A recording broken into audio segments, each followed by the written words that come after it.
Hi everyone, it's Darby from rejoiceandcreate.com, and for Christmas 2017 I have this sweet little project for you.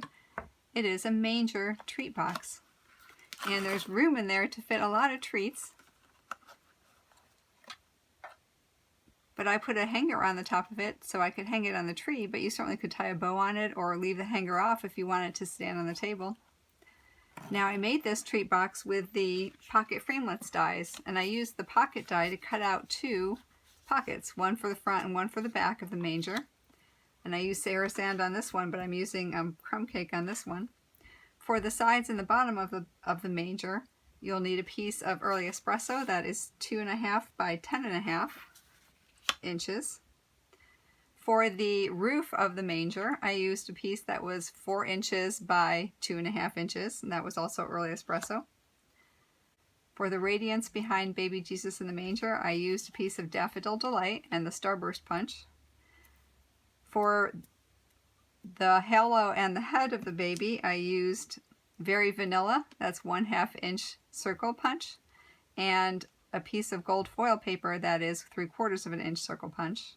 And I used a piece of Very Vanilla and punched it out with the banner punch. For the manger, I used a piece of cardstock that was 1 1/4 inches by 1 1/4 inches, and I used chocolate chip on this one, but I'm using early espresso today. So let me show you how I put it together. Let's start scoring with the 4 by 2.5 inch piece, and we're going to put the long side up and score it right at 2 inches, which is right in the middle.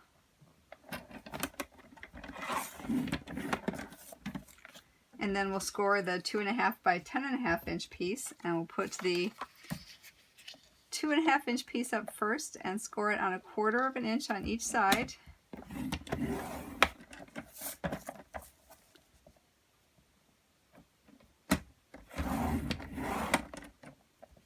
And then we'll put the long side up and score it at 2 1/4, 4 7/8, 7 1/8, 8 5/8, and 10 1/8. And that will leave a 3/8 inch tab on that side. Before we fold and burnish the score lines on this one, what we're going to cut off some of this 1/4 inch tab on both sides. There is that 3/8 inch tab on the end, 2 short pieces, a longer piece, and the longest piece, and then these two are equal. This longest piece in the middle is the only one we're going to need these 1/4 inch tabs on the sides. So we're going to cut off the 1/4 inch tabs on all the rest of the sides.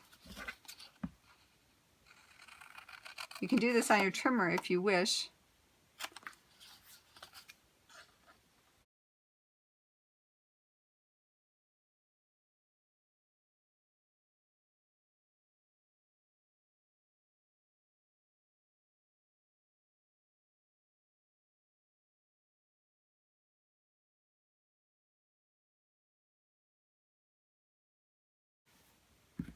Okay, now I'm going to just very slightly miter the corners on the end tab. Alright, now we'll fold and burnish.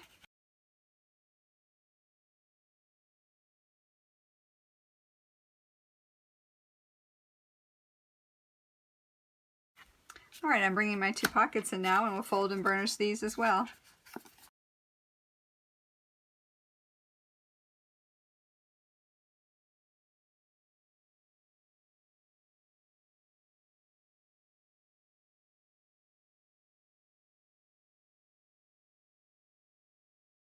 Okay, so I'm going to use some tear and tape, so let me flip this over for the bottom. On the bottom I'm going to put those 2 down and line those 2 tabs with some tear and tape. Oop, flopping everything over.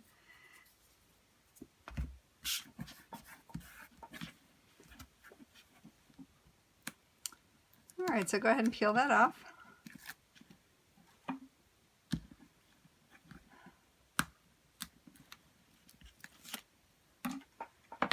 And this is going to be the bottom of our box. So our pockets are going to go with the top of the pocket down because that's the bottom, and it's going to attach like this. So all your folds will go back. Go ahead and pull those up for now, and to attach the top of the pocket to the score line and match up those score lines on either side. And go ahead and adhere that down, and we'll do the same to the other side.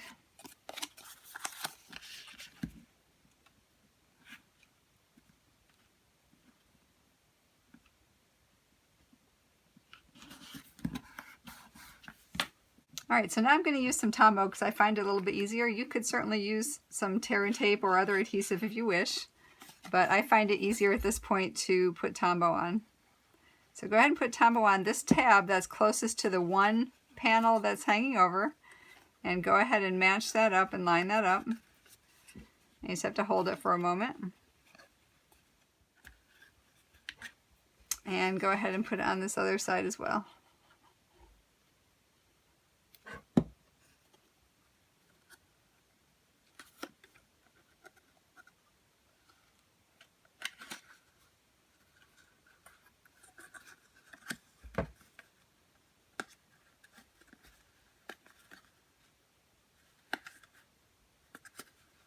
And hold that for a moment till it dries. Okay.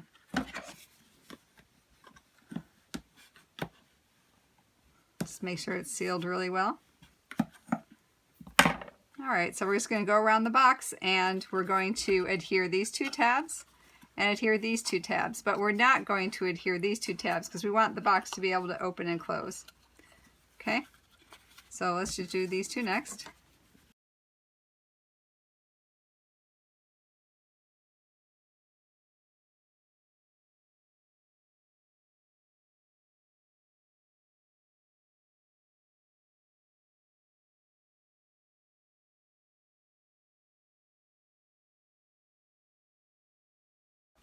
And I'm just going to go ahead and tuck this in there so I make sure I get everything lined up right.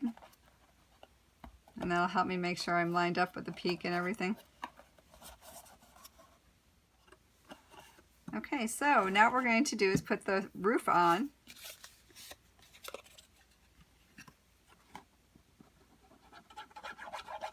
And I'll just go ahead and put some glue on both sides of the roof. And just center the peak on the peak and the roof front to back, so you have about 1/4 of an inch overhang on both sides. And let's let it sit there for a moment. So I have a piece of Daffodil Delight, and I'm going to use the Starburst punch on it. And that shows the radiance behind our Lord. For the halo, I have a 3/4 inch circle of gold foil. And for baby Jesus' head, I have a 1/2 inch of Very Vanilla. And I'm just going to use a glue dot to put his head into the center of the gold foil. And for the manger, I have a 1 1/4 by 1 1/4 inch piece of Early Espresso. I folded it in half. And from about 1/4 of an inch on the fold line, I cut straight out to the corner of the open line. And I flipped it over and I did the same thing on the other side. I went about 1/4 of an inch in on the fold line and cut straight out to the corner. And this gave me a bit of a manger shape, after which I just cut parallel to this side down here up to the score line on both sides. And then I simply cut off that piece in the middle. And that's how I got my manger. I took the head of baby Jesus and I put on the front part of it, on the very bottom, I put a glue dot. And then I glued it under one side of the manger, so it would look like the head of the sleeping baby. And then I centered it over the piece of Daffodil Delight. And I'll use a little bit of Tombow glue for that.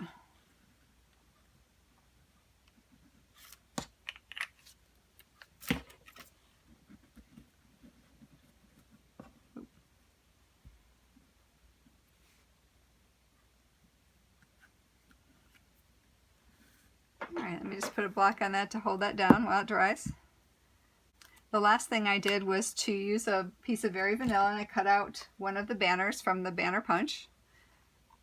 And I stamped Merry Christmas on it with Early Espresso, and I used the Seasonal Chums Merry Christmas.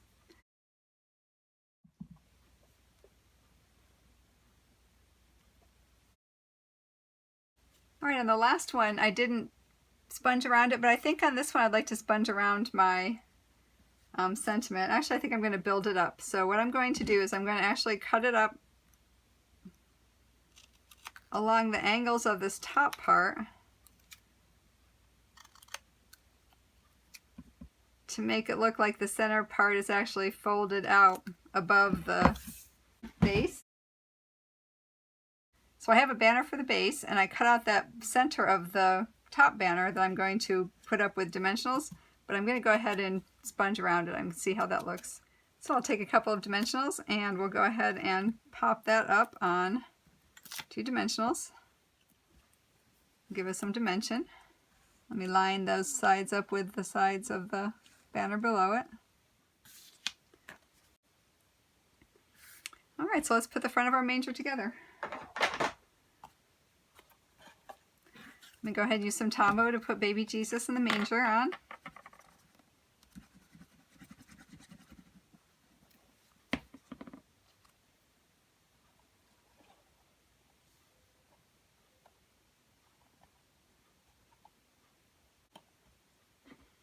And we'll go ahead and put our Merry Christmas banner right over the top.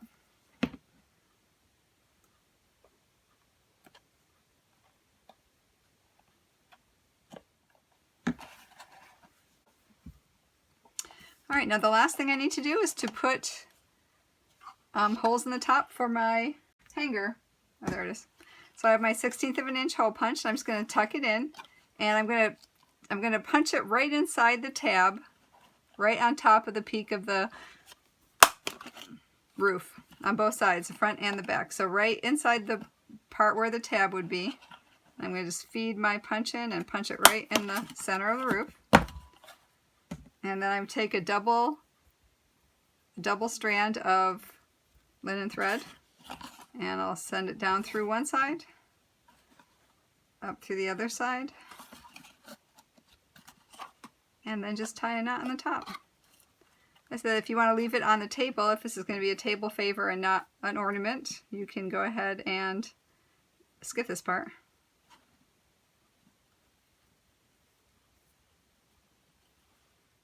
So now the only thing we have to do is to fill it with some goodies. And I have some of the Brock's holiday mix of hard candies. But certainly whatever your recipient likes. And we'll go ahead and tuck that tab in. And that's our manger.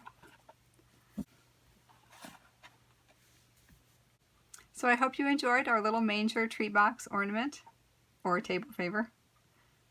If you need any more information, please go to rejoiceandcreate.com.